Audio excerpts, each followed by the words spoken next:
So folks, what I have for you tonight is yet another one of those signals that the man who is most responsible for taking old Donnie down and bringing him to justice, at least federally, is not taking a break, and that he continues to work extremely hard, often on the holidays, and often in ways that you wouldn't see at first, but when you really look hard, you see him working hard. In addition to the fact that he is dropping massive bombs on a Sunday night on New Year's Day on Trump, again, as a signal that one, he works hard, and two, Donald Trump can never rest. He can never play that round of golf without thinking, looking behind his shoulders, being like, is Jack Smith on this golf course with me? Watch these two clips because they demonstrate Jack Smith's new silver bullet to help flip people in Trump's world, but also a sign that he is way further ahead, a proclamation in a sense that he is way further ahead than I and probably you thought too. Interject here with anything else that stood out to you from the transcripts. I know you've been going through them, but something else I want to ask you about in terms of what we know went down in that now infamous motorcade event that Cassidy Hutchinson testified under oath about, this heated exchange between Trump and his Secret Service detail. Former White House Deputy Chief of Staff Anthony Ornato telling the January 6th committee he didn't recall that happening. You tweeted suggesting that DOJ should grant him immunity and refresh his memory. Yeah, the Justice Department has tools available to it that were either not available to the committee or that the committee showed some restraint in using. One of those is immunity. Certainly the committee could have granted immunity to some of these witnesses to compel testimony, and they didn't do that, leaving that option to the Justice Department. But some of the things the Justice Department can do is to leverage potential criminal liability against others in exchange for cooperation, or immunize them and compel them to testify. They can refresh their recollection. They can confront them with statements that are made by other witnesses that contradict their testimony. And so, although Cassidy Hutchinson herself probably cannot testify about the events that occurred in that limousine in a trial because it would not be admissible under the rules of hearsay, she can lead DOJ prosecutors to other people who do have firsthand information. And DOJ can use things like phone records, compulsion orders, immunity, and leverage to entice people to tell them the truth. And they now, because of the work of the committee, have access to the information that provides those leads. So this is just one aspect. If we kind of zoom out, what do you think the DOJ is likely doing right now with this entire trove of information? How much of a roadmap, essentially, is the committee offering the Justice Department here? Oh, I think it's tremendous. I think one thing is they're likely reading like mad over the holidays and looking for a number of things. One is comparing witness statements with their own witness statements. They probably have not interviewed as many witnesses as the committee did, some 1,200 witnesses, but no doubt there is some overlap. And so they want to compare that. Did their witnesses tell the same story that they told the committee? That would be important. I think they'll be looking for leads in the same way we just discussed with Cassidy Hutchinson. Are there other people who were able to share observations that can lead them to firsthand witnesses or other evidence that they have the ability to get, such as phone records with search warrants? That's another. And then finally, looking for people to flip. Who are the people they can charge with a crime, induce their cooperation in exchange for a reduction in sentence, and work their way up the chain? And so there may be people like John Eastman or Jeffrey Clark, whose phones DOJ has already obtained, looking to see what their roles were in all of this. And then offering them an inducement in exchange for their truthful testimony. There are a number of witnesses that fit that category. And so I imagine a big part of the work over the holidays is to identify which witnesses they want to go after. I got to be quick with you here, but as you're talking, it feels like I'm getting the impression that you think things are really going to heat up in 2023. Yeah, I do. I think that since Jack Smith arrived, he has had access to a lot of information, and certainly a lot of investigation has already occurred. But I think DOJ is running up against a little bit of a deadline now to not only get this case charged, but to get it tried and sentenced before January of 2025. And I think that means they've got to file charges in the first quarter of 2023.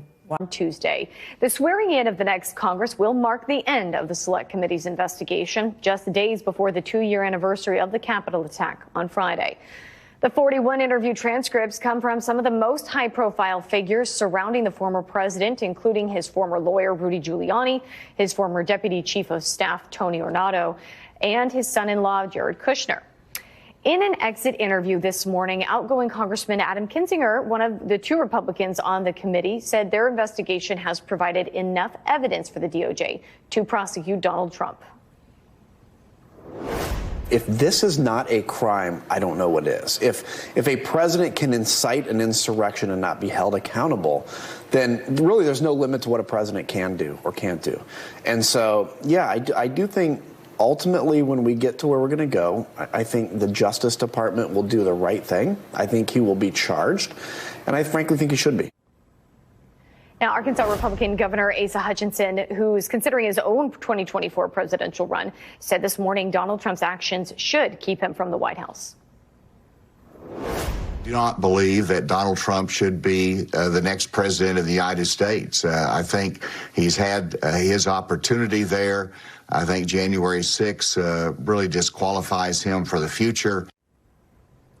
Joining me now, MSNBC legal analyst Lisa Rubin. Lisa, welcome in. Thank you for being in with us today. Let's get to the latest on those witness, and a happy new year to you. We've got so much to dive right into. The latest on these witness transcripts. The committee released 41 lengthy interviews. Now, you've been digging into some of them. Does anything stand out to you that could alter our understanding of what happened on January 6th? There's a number of things that could alter our understanding of what happened on January 6th. And I should say, Corey, like many of Americans watching, I've been on vacation, so I haven't read all 41 of them. But here are a couple things that stand out to me. One thing that could alter our understanding is something that we don't see, and that's unexplained white space in some of these transcripts. Anybody who's gone through the transcripts has seen that when members of the staff, for example, are doing some of the questioning, or when they're talking about something that could implicate a witness's medical privacy, you can see black boxes that X out words in the transcript. But several of the transcripts also have breaks where there's just unexplained white spaces that go on for a page and a half or more. And it's not explained, for example, by taking a break for the witness's comfort or asking to go off the record. These are breaks that seem a little bit funky and inexplicable. The question is why? And the committee at least should confirm that what we're seeing in these unexplained white spaces are redactions or taking out of text as opposed to just blank space because, for example, a court reporter is changing over. They might not be able to tell us why, but one possibility is that those white spaces reflect testimony that bears directly on the Department of Justice's investigation, and that before release to the public, those white spaces were put there so that DOJ's ongoing investigation would not be compromised. The other thing that stands out to me is the bravery and heroism of several of the women who worked in the White House. We've known for a long time that Cassidy Hutchinson deserves our gratitude. What we haven't fully understood or appreciated is the role of others in telling the truth about what happened on January 6th and in the days preceding within the White House itself. And people I put in that category include Hope Hicks, Stephanie Grisham, who was the First Lady's Chief of Staff, and prior to that, the White House press secretary, and perhaps most importantly of all, Alyssa Farah Griffin, who was the White House communications director, but prior to that had a long history as a spokesperson in the conservative movement for Mark Meadows, for Jim Jordan, and even for the vice president. And it's because of Alyssa Griffin that both Sarah Matthews, who was a deputy press secretary, and Cassidy Hutchinson gave the testimony that they gave to the committee. And I think her role has been underappreciated until the revelation of these transcripts. I'm glad you mentioned some of those women, because this next topic. So that first one really lays out his ability to immunize people. And while I wouldn't want to see him do that with the biggest of the big dogs unless it's absolutely unavoidable, like, say, a Mark Meadows, I feel like Meadows needs to face some justice. He might have been just as integral to a lot of these plots as Trump himself was. So the man isn't simply a small or even a medium-sized fish that you need to flip. He belongs in the net with Donald Trump at the end of the day. But there are plenty of people who, even if they're kind of like disgusting, you know, your Kash Patels and things like that, are probably worth immunizing because ultimately they're not that important. And what you need to see is that this is happening, that Jack Smith continues to push forward and he's willing to make the tough decisions. Remember, Glenn Kirshner said this like weeks ago, that Jack Smith does not have a perfect record. And prosecutors with perfect records look good, but are they good, or are they just willing to take the easy, slam dunk, black and white, politically convenient cases? Jack Smith appears to be the guy who will take the tough case. He will take the case against the rich and wealthy and well-connected. And in so doing, you sometimes lose a case, either because it doesn't, you know, the facts are against you, or with Trump even, or people like Trump, you know, rich and powerful people get away with stuff, but you still gotta try.